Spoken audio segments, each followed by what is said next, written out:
Vamos a dar inicio, ¿sí? Disculpen un poco por el tiempo.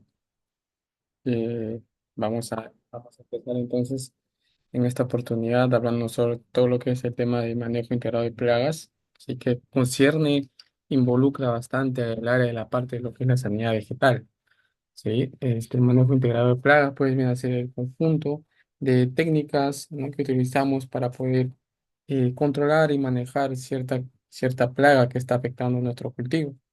Desde luego, el manejo integrado de plagas entonces es muy importante desde el punto de vista sanitario para poder pues controlar no solamente enfermedades, plagas, sino también hacemos uso pues de poder reducir la cantidad de malezas, bueno, que básicamente también son hospederas de plagas y de enfermedades, ¿no? De acuerdo a lo que menciona la FAO, obviamente, el manejo integrado de plagas, se define obviamente y menciona que es una metodología que emplea todos los procedimientos aceptables desde el punto de vista obviamente económico, ecológico y toxicológico para mantener la población de organismos nocivos por debajo del umbral de daño económico, ¿sí? El umbral de daño económico es muy importante mencionarlo y que ya lo vamos a ver más adelante. Es el nivel, pues obviamente que por encima de ello, pues el cultivo no solamente pierde producción y calidad, sino que también el productor obviamente pierde, digamos, rendimientos y calidad de su producción. Esto es importante entonces considerarlo para poder evitar llegar a este nivel de daño económico. ¿Ok? Aquí tienen entonces los principales aspectos fundamentales que hay de que considerar a la hora de establecer, digamos, un manejo integrado de plagas. Uno, obviamente es importante inspeccionar, revisar, monitorear, evaluar. Y una vez que hemos identificado, pues, digamos, el enemigo, la plaga o la enfermedad, identificarlo. ¿Qué plaga es? ¿No? ¿Qué tipo de plaga es? Una plaga de, pues, cuarentenaria, una plaga secundaria, ¿no? ¿Qué tipo de plaga es? ¿No? ¿Qué tipo de enfermedad es? Y una vez que la hemos identificado, pues, dar una recomendación. ¿Qué podemos hacer para poder mejorar? ¿Qué técnicas utilizamos o qué métodos utilizamos para poder, digamos, mejorar y evitar pues que este patógeno o esta plaga o esta enfermedad ataque mi cultivo? En base a ello, podemos dar un tratamiento, ¿no? Eh, el tratamiento pues a través de uso de productos, ¿no?, biológicos, labores culturales, puede ser uso también de repente labores que ayuden bastante a poder mejorar, digamos, la parte del cultivo. Y una vez que hemos llegado a este tratamiento, obviamente hacemos una evaluación para ver si es que realmente ha dado resultado o no lo que nosotros hemos aplicado. Y en base a ello, si tenemos buenos resultados, dar un mantenimiento a esa actividad para poder, digamos, tener, digamos, los resultados que estamos esperando. Entonces, todo ello involucra que tengamos un buen manejo integrado de plagas. ¿Ok? Ahora, es importante que siempre definamos y hablemos un poco del concepto de lo que es las plagas. ¿Ok? Perdón, plagas viene a ser cualquier tipo de especie, raza, biotipo vegetal o animal, o también puede ser un agente patógeno dañino para las plantas, productos vegetales, que obviamente involucran pues el tema del desarrollo del cultivo. Bueno, plagas, algunos quizás lo más relacionan al tema de eh, de los insectos. Bueno, plaga no solamente es insecto, plaga también es artrópodos, ácaros, moluscos, aves, malezas, virus, viroides, bacterias, pseudohongos, hongos, ¿no? Todo ello involucra el tema de las plagas. Entonces, como ustedes podrán ver, plaga no solamente es insecto, ¿no? Muchos tenemos el concepto o la idea de que plaga, insecto, y no solamente el insecto no solamente es plaga. Entonces, ya todo este listado de, digamos, de organismos lo conforman o lo forman una plaga. Entonces, por ello es importante que sepamos e identifiquemos qué tipo de plaga tenemos en nuestros campos. ¿Ok? Categoría de plagas. Bueno, es importante que sepamos, ¿no?, que hay categorías de plagas, plagas claves, ocasionales, potenciales y migrantes. claves, obviamente aquellas que se encuentran en forma permanente y constantes en altas densidades, es decir, en alta población. Plagas ocasionales, su mismo nombre lo menciona, se presentan en ciertas épocas, en ciertas etapas fenológicas, ¿no? Plagas potenciales, que básicamente son plagas bajas, sin afectar cantidades y calidades de la cosecha, y plagas migrantes, ¿no? Que obviamente son insectos no resistentes, no residentes, perdón, en los campos, pero debido a su hábito migratorio, pues obviamente generan cierto problema en el campo. Entonces, ahí tienen ustedes las categorías de plagas que existen y que nosotros podemos mencionar y establecer en un predio. Bueno, aquí tienen un ejemplo para el cultivo, obviamente, ah, de espárrago, ¿sí? Un cultivo muy típico y común también. El- Plagas claves, es decir, aquellas plagas que obviamente van a estar siempre constantemente en el cultivo: el trips, la copitarsia, la prohiplosis y la cercospora. ¿Sí? Tanto Cercospora como Staphylium son las plagas principales que pueden existir en el cultivo de espárragos. Y obviamente plagas secundarias, que aquellas que obviamente ocasionan cierto daño al cultivo también. Tenemos el agrotis, el Haemospalpus, el Leucistus, el Heliotis, el Spodoptera frugiperda y la Puccinia spargi, que es conocida como la arroya, ¿no? Eso de ahí son las plagas secundarias, y las potenciales, obviamente, que están presentes, pero que sin lugar a duda no ocasionan daño significativo. Pues tenemos las anómalas, las Lepidopteras ócreas, las bemicias, las Apis gossypii, el Tetranychus, la Rhizoctonia solani y la Phytophthora specie. Entonces, aquí tienen un ejemplo, entonces, cómo podemos categorizar las plagas en un determinado cultivo. No todos los cultivos tienen las mismas plagas. Obviamente, cada cultivo tiene plagas distintas, y dependiendo de ello es siempre bueno categorizarlas, ¿no? Si es plaga clave, potencial, migratoria, y en base a ello, pues tener un listado de las diferentes plagas que tenemos en nuestros cultivos.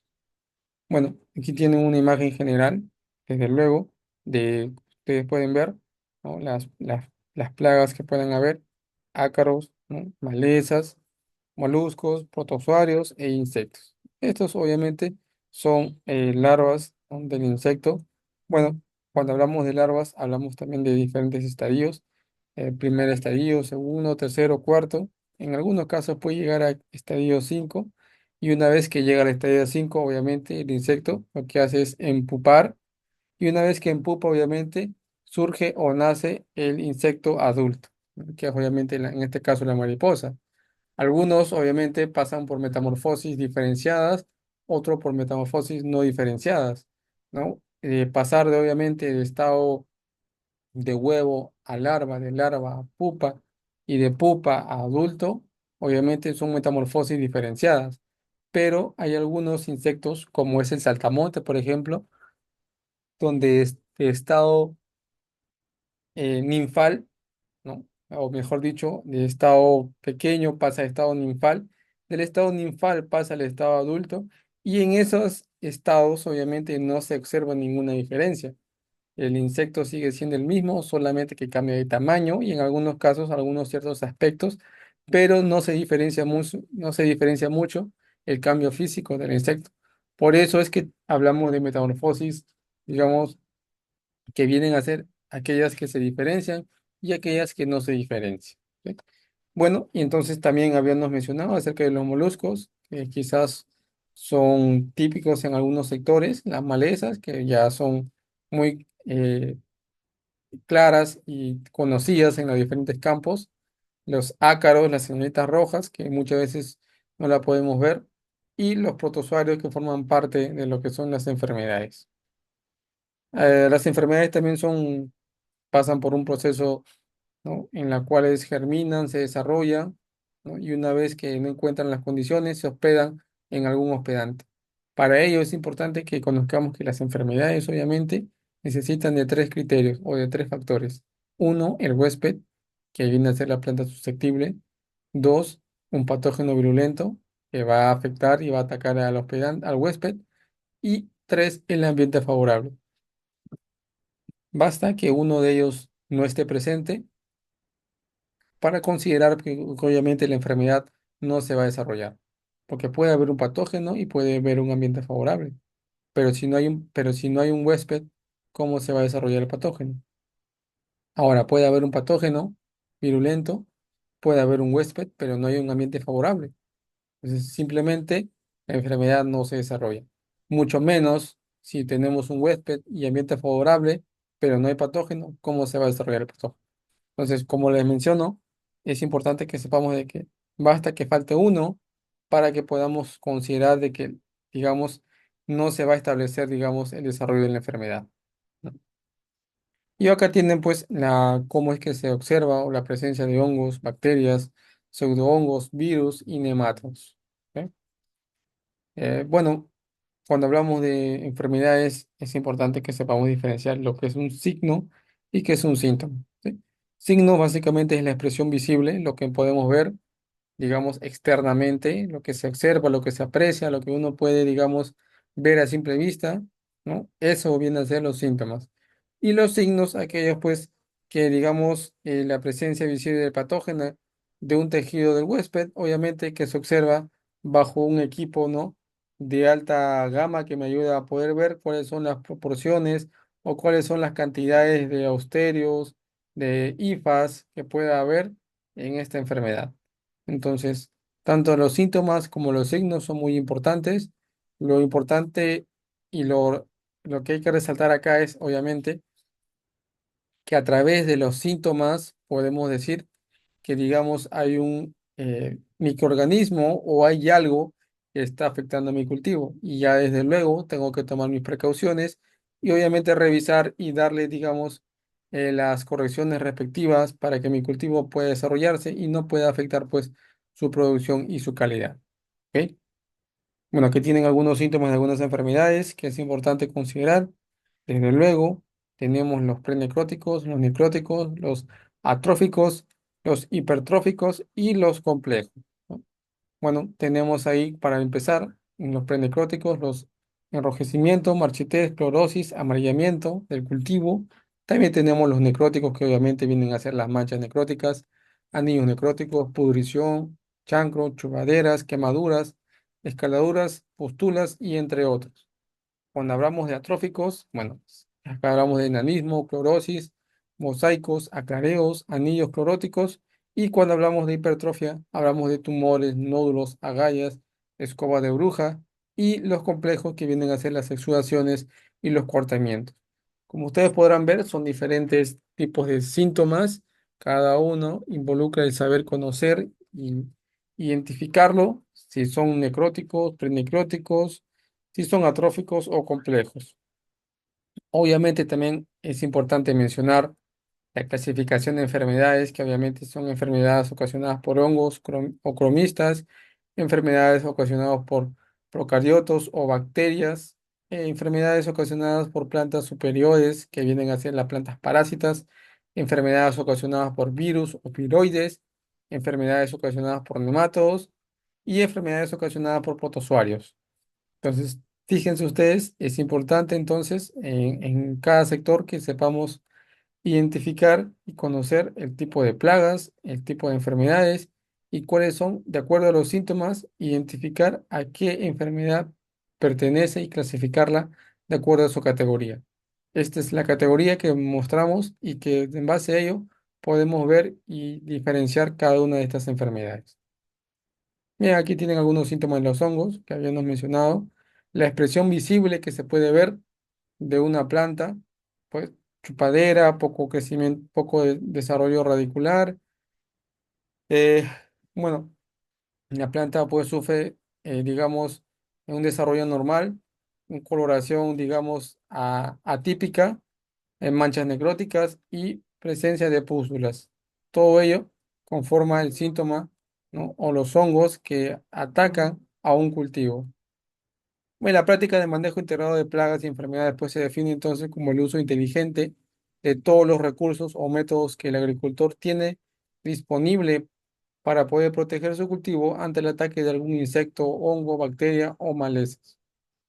Es importante entonces que sepamos que dentro de la práctica de manejo integral de plagas es importante conocer qué tipo de planta es, en qué etapa fenológica se encuentra, qué variedad es, ¿no? Y desde luego saber también el clima, ¿no? En esa etapa, qué tipo de clima existe, cuánta temperatura, cuánta humedad relativa hay, si hay presencia de precipitaciones o lluvias. Y el tema de las radiaciones solares también afecta bastante qué tipo de suelo tiene mi sector, si es un suelo de textura franca, arenosa, franca mimosa, franca arcillosa, si qué contenido de materia orgánica tiene, qué tipo de nutrientes existen. Y en cuanto al manejo del cultivo, conocer su riego, su fertilización, su poda y todas las labores pues que obviamente involucran el conocer y saber para poder establecer una buena práctica de manejo integrado de plagas. Aquí tienen digamos, un cuadro, ¿no? De la perspectiva global del manejo integrado de plagas y enfermedades, ¿no? Una población global que obviamente cada día está creciendo más y que eso involucra pues a que tengamos que producir y, digamos, implementar más alimentos para la población, pero para producir mayor cantidad de alimentos es importante que tengamos en cuenta el manejo integral de plagas para poder tener productos o frutas de buena calidad. Esto es un desafío que involucra bastante conocer ciertas características del cultivo, conocer de la plaga, de la enfermedad, conocer, digamos, el estado fenológico, conocer también qué tipo de planta es, y todo ello conlleva pues a que el agricultor o la persona pues esté un poco más al tanto de la producción de la planta. Y bueno, ¿qué es lo que busca el manejo integrado de plagas y enfermedades? Bajar la cantidad de plagas y enfermedades, desde luego, en el cultivo para que éstas no puedan causar daños y mucho menos bajar su rendimiento. También ayuda pues a disminuir en lo posible el uso de plaguicidas, ya que este es considerado como un factor perjudicial para la salud humana, siempre y cuando se utilice considerando obviamente los criterios técnicos, aplicando ciertas características, parámetros que involucren pues reducir el nivel de presencia de estos microorganismos, en algunos casos materias inertes y en algunos casos materias activas que afectan pues al desarrollo de la persona como tal, causándole ciertas anomalías. Igual evitar daños a la salud del productor y del consumidor para evitar pues además de proteger el medio ambiente y cuidar la ausencia de los controladores biológicos. Ahora, ¿cómo se logra esto? Pues haciendo uso de diferentes metodologías y tácticas de control, considerando pues que estas deben ser seguras y efectivas. Y desde luego, desde el punto de vista, también sean muy económicas para que el productor pues obviamente tenga buenos rendimientos y a su vez ganancia en su producción. ¿Cuáles son esas tácticas? Bueno, tácticas preventivas y tácticas curativas. Las tácticas preventivas por lo general son económicas y seguras y se aplican obviamente cuando el umbral de daño económico está bajo. ¿Sí? Y las prácticas curativas cuando el nivel de daño económico es alto y por lo general pues causan mucho daño y son muy costosos, ¿no? Entonces, tanto las preventivas como las curativas son muy importantes. Antes de llegar a las curativas, es importante que apliquemos aplicaciones preventivas para evitar que el insecto pueda llegar a su nivel de daño económico. Y una vez que llega a su umbral de daño económico o sobrepasa el umbral de daño económico, pues hacer aplicaciones o metodologías curativas para poder reducir el nivel de la plaga o de la enfermedad. ¿Ok? Bueno, en cuanto al desarrollo del programa de manejo integral de plagas, es importante considerar los elementos a tener en cuenta. Uno, identificar el problema. Dos, monitorar y evaluar constantemente la plaga y enfermedad. Tres, determinar el umbral de daño económico. Cuatro, tomar decisiones de manejo de acuerdo a la información obtenida. Y cinco, una vez que hemos llegado a la conclusión de todo ello, tomar medidas de control. Y estas medidas pueden ser control cultural, mecánico, genético, etológico, microbiológico, biológico, legal, autocida y químico. Obviamente, cada uno de ellos va a depender del objetivo en el cual estamos aplicando y bajo qué criterio vamos a mejorar o pretender utilizar estas estos controles en nuestros campos. Habíamos mencionado pues el poder identificar el problema, identificar la etapa fenológica, obviamente, desde luego, y conocer los estados biológicos de una plaga, siempre teniendo en cuenta de que a través de un gráfico o un esquema, puedes saber en qué momento se presenta la plaga. Por ejemplo, para el cultivo de granado se tiene una aplicación de Dormex y en la aplicación de Dormex empieza la semana 1 del cultivo hasta la semana 52 del cultivo, de manera tal que en la semana 1 hasta, digamos, puede ser hasta la semana 9 tengo presencia de pulgones y mosca blanca. Si yo tengo presencia de mosca blanca y pulgones en estas primeras 8 semanas, pues tengo que armar mi programa fitosanitario atacando, pues obviamente, estas plagas y a su vez al heliotis, que también es otra plaga que se presenta en estas etapas.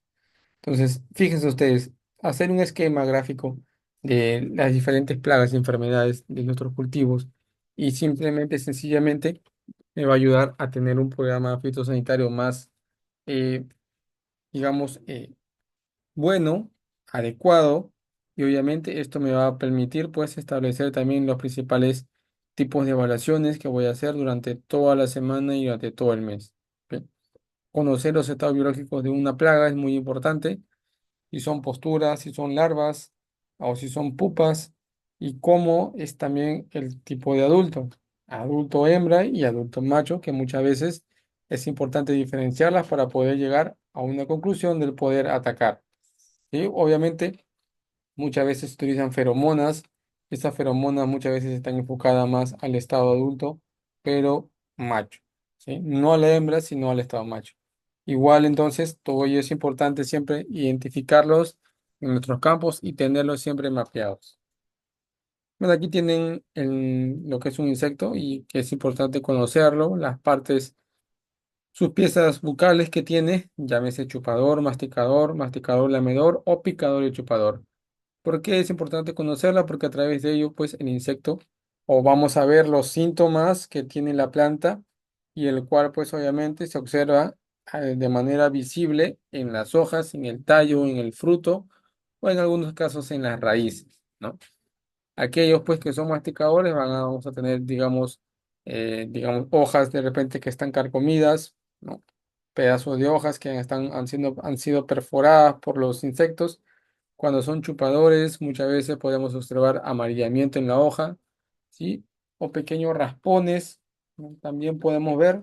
Entonces, todo ello es importante saber del insecto para poder establecer, digamos, qué también insecto está, digamos, presente en mi cultivo. Y obviamente, a modo general, conocer las partes de un insecto, ¿no? La cabeza, tórax y abdomen, que son las partes principales de un insecto, compuesto por un par de alas, ¿sí? También tiene, digamos, tres pares de patas, ¿no? Unas patas que, un par de patas que van, digamos, en el tórax y dos pares de patas que van, pues, en el abdomen. Digamos, un par de antenas, ¿no? Y eso es típico de un insecto. ¿Sí? Entonces, sabiendo y conociendo esto, pues es importante saber que el insecto pues tiene estas características. Y bueno, también hay diferentes tipos de posturas de huevos, ¿no? En cuanto al tema de las pupas, también tenemos, por ejemplo, pupas octeta, tenemos libres y también tenemos cuartatas, ¿no? Entonces, algunos pueden ser octeta, ¿no? Que básicamente son los insectos del tipo noctuide, algunos, por ejemplo, el tema de los escarabajos, ¿no? O los capachitos que nosotros conocemos, son, digamos, de tipo libres, y, por ejemplo, para el tema de las moscas, ¿no? Tenemos y conocemos que tenemos las cuartatas. Entonces, fíjense que entonces tienen diferentes tipos de composiciones, a simple vista se pueden diferenciar cada una de ellas y cada una de ellas también es importante identificarlas porque a través de ellas pues podemos saber qué tipo de plaga está afectando a nuestro cultivo.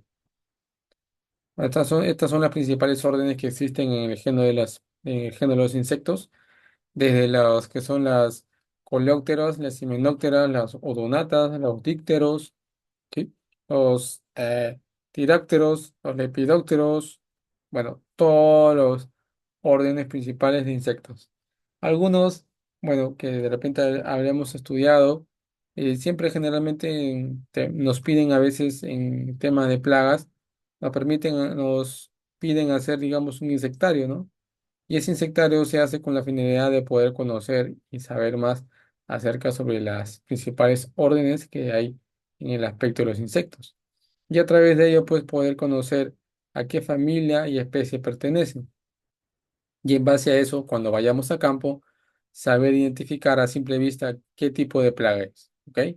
Obviamente, el hacer una caja entomológica o un insectario es muy complicado, ya que requiere ciertos eh, criterios para poder capturar algunos insectos y permitir que estos insectos pues, puedan estar y no puedan descomponerse en mi caja entomológica. Y en cuanto a las enfermedades, bueno, ya les mencioné que es importante que hayan ciertas condiciones. Importante que en las enfermedades hay germinaciones y en la germinación se produce la diseminación de la enfermedad. Una vez que se disemina en el huésped, empieza a sobrevivir, a crear mecanismos de resistencias, luego se inocula, ingresa a la planta, lo infecta, lo vuelve a inocular y se coloniza. Luego de ello empieza nuevamente a germinar, a reproducirse y a diseminarse. Entonces, es una cadena que siempre va a estar activa. Y cuando nosotros hacemos unas aplicaciones, ¿no? Es importante que la cortemos este ciclo. ¿Para qué? Para que la enfermedad no pueda seguir desarrollándose.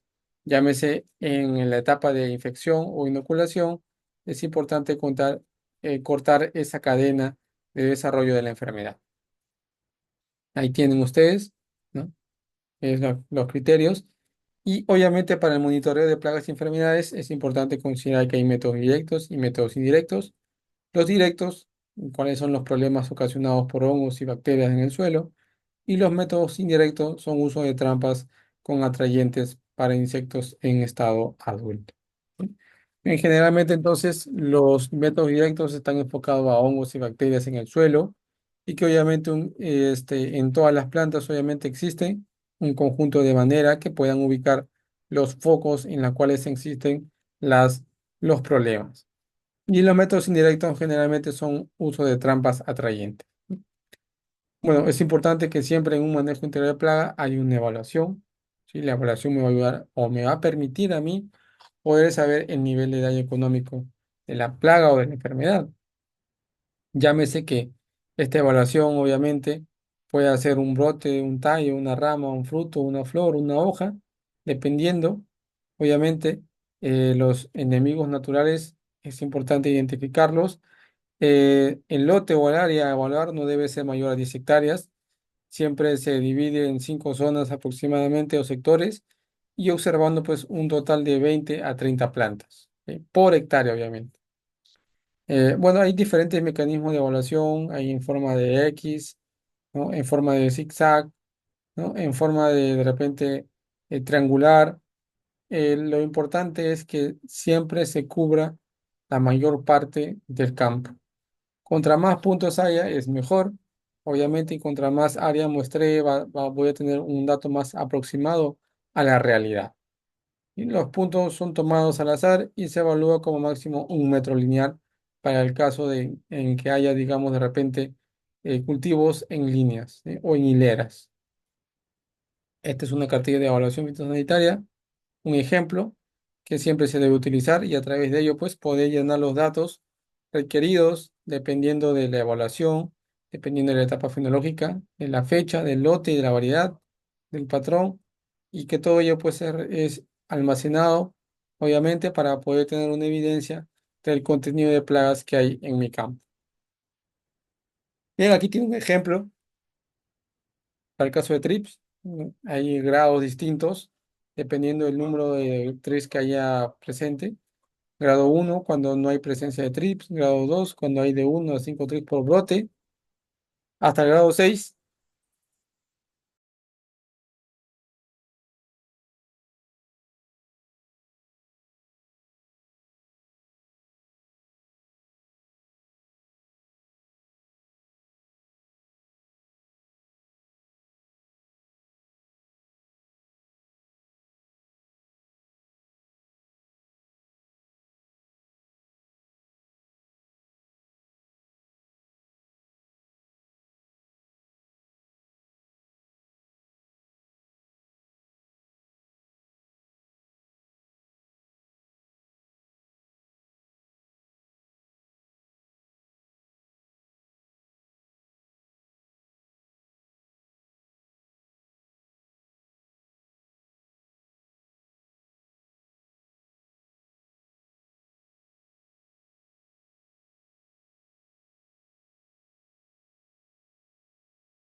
ejemplos, que era acerca sobre el tema de conocer los diferentes grados, ¿no?, que puedan haber en la presencia de una plaga.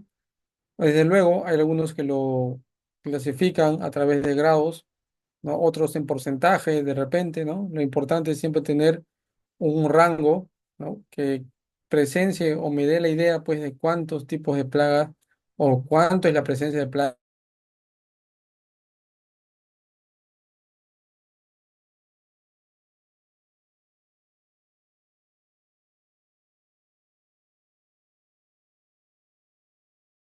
que a ver si es que realmente qué tanto está infestado o qué tanto problema hay en mi campo.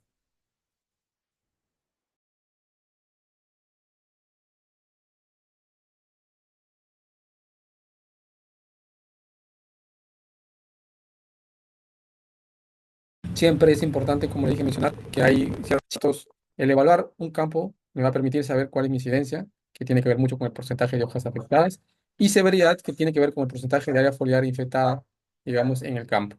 Bueno, aquí tienen la manera como es que se calcula la incidencia. Supongamos que tenemos, por ejemplo, un número de muestra de 6 hojas, y que de esas 6 hojas solamente existen dos sanas, que son las dos primeras de acá. Las enfermas tenemos cuatro.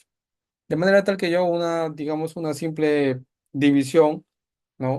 De, obviamente, dos entre 4, y esto pues obviamente lo voy a multiplicar por 100, me va a dar, digamos, un porcentaje de incidencia de un 66%.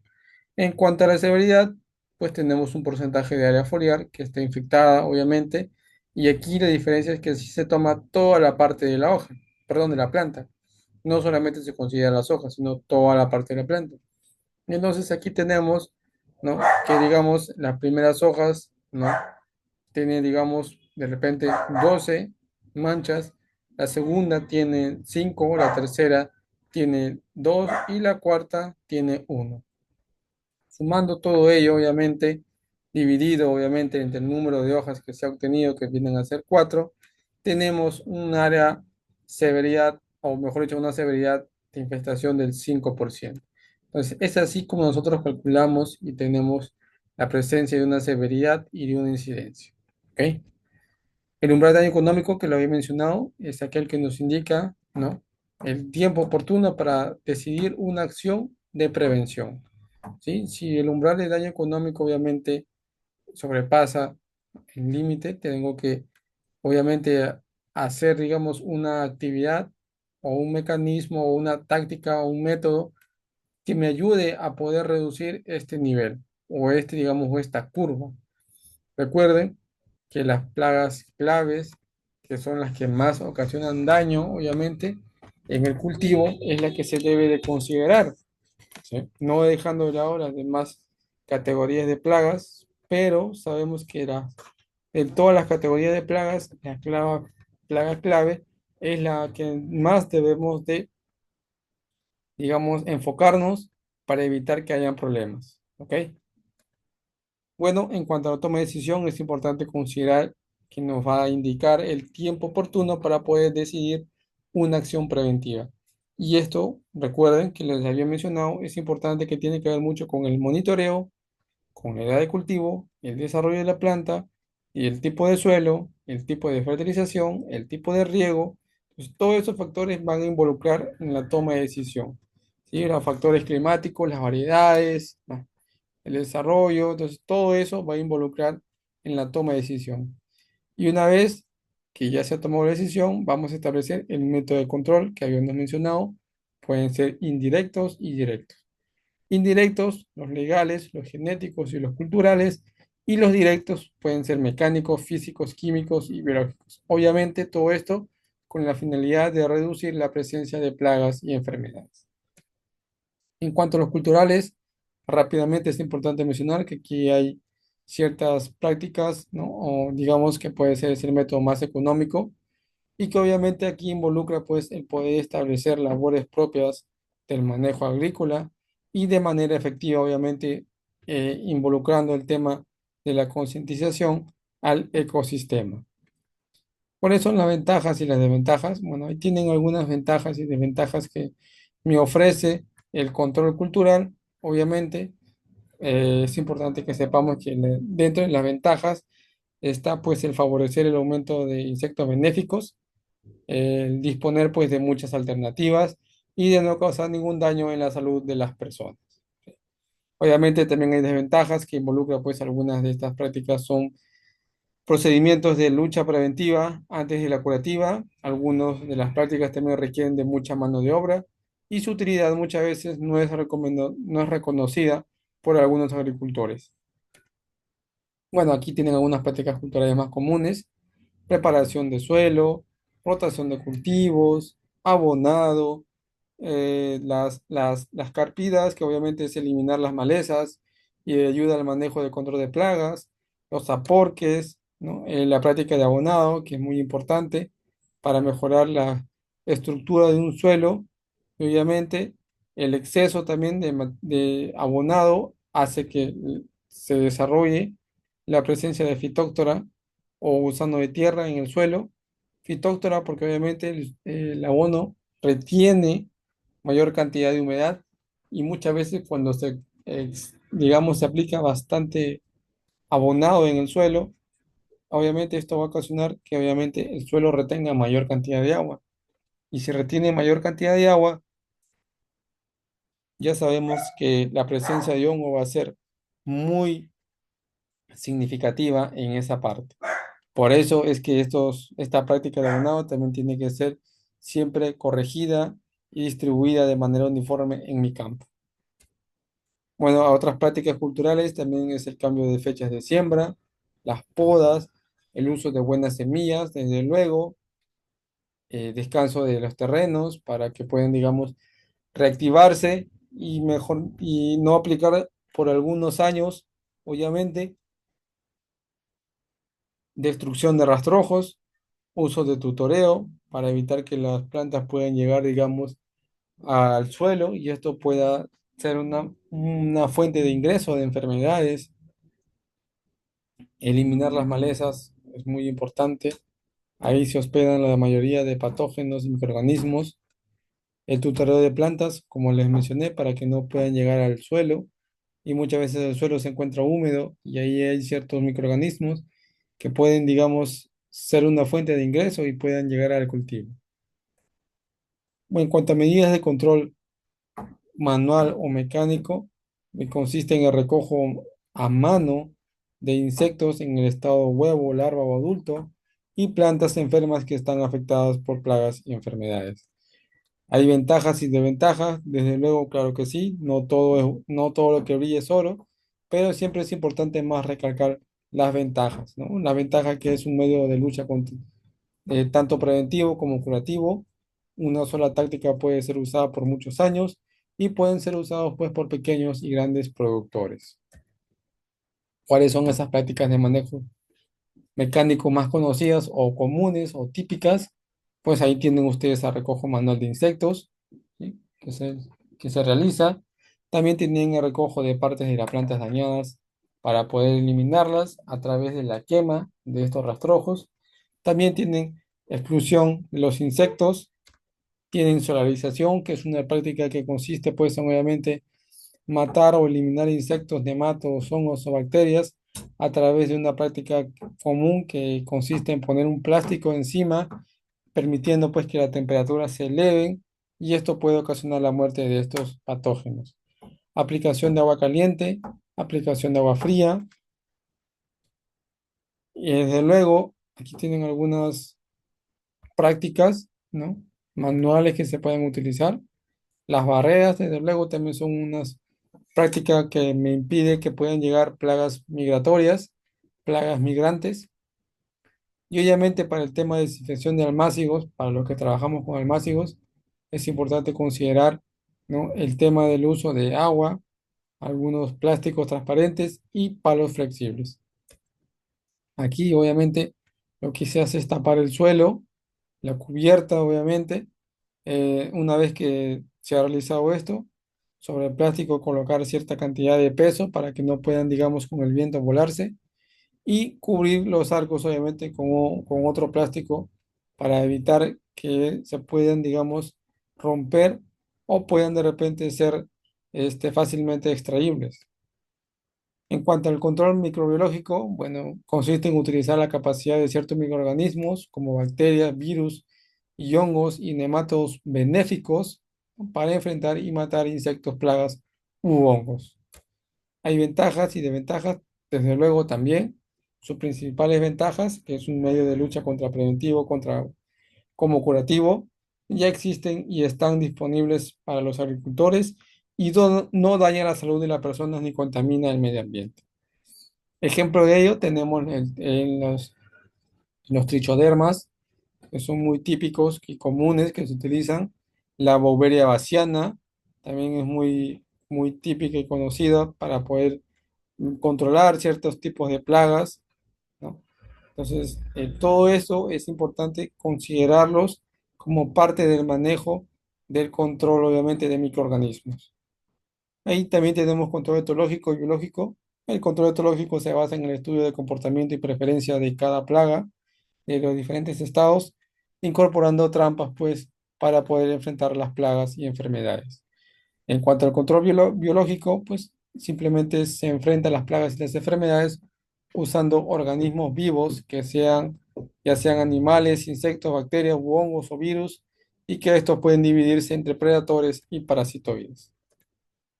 Para el control etológico, las principales ventajas es que es un método sencillo, barato y muy efectivo y no daña la salud ni el ambiente. ¿Cuáles son estos principales controladores biológicos, controladores etológicos que se utilizan? Bueno, tenemos las trampas de colores o trampas cromáticas también, que son uso pues, de trampas de diferentes colores y cada una de ellas está enfocado a una plaga en específico, ¿no? Para el color azul, obviamente para el trix, moscas, para el tema de color negro, para el tema de tuta absoluta, en el caso del cultivo de tomate, para temas de trampas de color amarillo, mosca blanca, ¿no? Pulgones, minadores, dípteros, trips, trampas celestes para el caso de trips y moscas. Entonces, cada una de ellas tiene un objetivo. Lo importante es saber cuál es el fin al cual yo voy a utilizarlo. Si es para mosca blanca, tendré que utilizar, digamos, trampas amarillas.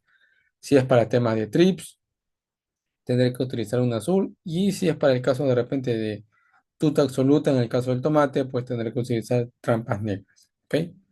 Ahí tienen unos ejemplos, ¿no? De cómo es que se utilizan estas trampas, ¿no? En el campo. Las trampas de luz son muy típicas y comunes, se utilizan en las noches básicamente, y esa luz atrae, obviamente, a los adultos, ¿no? Como polillas o mariposas nocturnas, que obviamente a través de esta luz son atraídas y una vez que llegan, ¿no? Obviamente son, digamos, electrocutadas con las cuerdas que hay en estas trampas y caen, digamos, a este recipiente lleno de agua. La trampa de uso de cebos tóxicos también, aplicando uso pues de cierta composición química mezclada con ciertos tipos de enmiendas que van a hacer que el insecto llegue, ¿no? Y una vez que coma estos cebos, digamos, el producto químico actúe y pueda morir el insecto. ¿Ok? Esto es para el caso, por ejemplo, de payares. Se aplican unas pequeñas bolitas que son como alimentos, ¿sí? Y obviamente esto atrae a la larva o al insecto y una vez que se alimenta, pues el insecto muere. Feromonas, que son sustancias químicas secretadas por insectos de la misma especie para poder desencadenar respuestas específicas, ¿no? Estas son las trampas que utilizan y que acá ustedes pueden ver, ¿no? Que una vez que atrae al insecto, obviamente el insecto se vuelve loco, ¿no? No puede salir de la trampa y queda encarcelado, ¿no? Y obviamente al no encontrar, digamos, alimentos, ¿no? Muere el insecto y se resecciona en estos envases. Igual aquí tienen ustedes, ¿no? En campo de arándano, cómo es que se coloca estas trampas de feromonas. La melaza, perdón, también son utilizadas para atraer adultos, ¿no? Y en este caso, pues se utiliza digamos, sustancia que ayuda, pues, a atraer, por su dulzor, atrae, pues, al insecto Y obviamente una vez que el insecto entra en contacto con la melaza, dado que es una sustancia de alta densidad, pues queda pegada digamos, en la melaza y no puede salir. Y de esta manera se captura, ¿no?, los insectos adultos. Hay ventajas y desventajas de los biológicos, también las hay, ¿no? Es una medida de lucha contra preventiva como curativa, no causa ningún daño a la salud, al igual que el anterior, y es un recurso que brinda pues la naturaleza y no cuesta prácticamente nada, ¿no? Salvo que en algunos casos se puedan hacer crianzas, ¿no? Y dentro de ello tenemos pues los insectos predadores y los parasitoides. Los predadores son aquellos pues insectos que se alimentan y comen a los insectos plagas, y los parasitoides son aquellos insectos que viven dentro y encima de los insectos plagas, debilitándolo o matándolo. ¿Ok? Eso viene a ser la diferencia entre un insecto predador y un insecto parásito. Aquí tienen una liberación de tricodermas, ¿no? En el cultivo del arándano, fíjense, se hacen crianzas y una vez que ya están disponibles, se liberan en el campo para poder hacer crianzas, controlar las plagas de este sector. En cuanto a las medidas de control legal y genético, también es muy importante considerarlas. Hay control cultural, que viene a ser un conjunto de medidas de disposición legales obligatorias que da el gobierno como el objetivo de impedir el ingreso de nuevas plagas, y control genético, que es una táctica que consiste en aprovechar la capacidad de ciertos cultivos para resistir y soportar el ataque de insectos, plagas y enfermedades. Aquí tienen las ventajas del control legal, que evita la introducción de nuevas plagas, es un método de lucha preventivo y curativo, y a su vez asegura la calidad y la eficiencia de productos químicos. Aquí tienen la medida de disposición de control legal, que empieza con una cuarentena y luego se erradica, ¿no?, todo lo que ha quedado del insecto plaga o enfermedad en base al reglamento de cultivos, el cual tiene una finalidad, la cual es establecer las condiciones menos favorables para el desarrollo de insectos plagas, ¿no? En este caso, que es un control fitosanitario obligatorio. ¿Ok? Esta es la escala entonces de lo que es un manejo legal, que involucra en un control, una cuarentena, tipos de consideraciones y reglamento del cultivo, que está básicamente involucrado con el tema del control. ¿Sí? Ventajas para el control genético, que es un método barato, es compatible con otros componentes de manejo de plaga y es un medio de lucha preventiva. ¿Sí? Aquí tienen entonces la importancia de conocer el método genético, que consiste obviamente en crear variedades resistentes ante el ataque de plagas y de enfermedades. Obviamente la ingeniería genética y la biotecnología también aporta técnicas muy interesantes para conseguir variedades de plantas resistentes a plagas, ¿sí? Por eso es que en la actualidad existen diferentes especies y variedades de plantas, dado que se crean con el objetivo de darle mayor resistencia al ataque de plagas y enfermedades. En cuanto al control autocida y químico, que ya vienen a ser, digamos, los últimos métodos de control, el autocida, que es el empleo de insectos estériles, y el químico, que es el uso de productos sintéticos o químicos. El control autocida, que básicamente se utiliza bastante para temas, por ejemplo, de mosca de la fruta, ¿no? No causa daño a la salud de la persona, su control es específico y no afecta a otras especies, y es una medida que permite eliminar problemas de forma definitiva. Aquí tienen ustedes la crianza, por ejemplo, de machos estériles, para el caso de la mosca, ¿no? Y esta es una práctica muy típica y común utilizada, ¿no?, para poder, digamos, hacer un método de control en nuestros campos. ¿Ok? Hay ventajas y desventajas del control químico. Bueno, considerar las ventajas y desventajas de un control químico es muy amplio, porque cuando hablamos de productos químicos, bueno, hablamos hay productos de diferentes materias activas. Algunas pueden ser muy tóxicas, otras menos tóxicas, otras ligeramente tóxicas. Lo importante siempre es considerar el uso de los EPPs, que es importante cuando aplicamos productos químicos, ¿sí? Y bueno, desde luego es importante también mencionar y resaltar la característica que tienen insectos a poder resistir ante el ataque de ciertos productos químicos. Cuando se realiza o cuando se genera una resistencia de la plaga al cultivo, principalmente cuando, por ejemplo, ¿no? tenemos una materia activa y para una determinada plaga o enfermedad, y una vez que lo aplicamos, ¿no? Volvemos a aplicar el mismo producto, el mismo ingrediente activo, y eso hace que el insecto genere resistencia. De esta manera, entonces, el insecto sobrevive y una vez que se ha aplicado el producto, no genera ningún efecto en la parte del control. Por eso es que debemos siempre rotar, ¿no? las materias activas en los campos para evitar resistencia de los insectos. Y aquí tienen algunos digamos, consideraciones del Irak, ¿no? Para poder, digamos, establecer cuáles son los principales grupos o puntos de acción primaria, los subgrupos químicos y la materia activa que se utilice, ¿no? Igual acá tienen más que pueden revisarlo. Y es importante que dentro de la aplicación fitosanitaria se haga uso de papel hidrosensible para poder ver cuánto ha llegado el mojamiento en mi cultivo. Con ese mojamiento, pues yo voy a conocer si es que realmente el producto que yo estoy aplicando al cultivo es, digamos, correcto. Si no, digamos, tendríamos que mejorar, digamos, el tema de la pulverización para que las gotas puedan llegar al cultivo y en este caso a la hoja. Esto es una parte muy importante.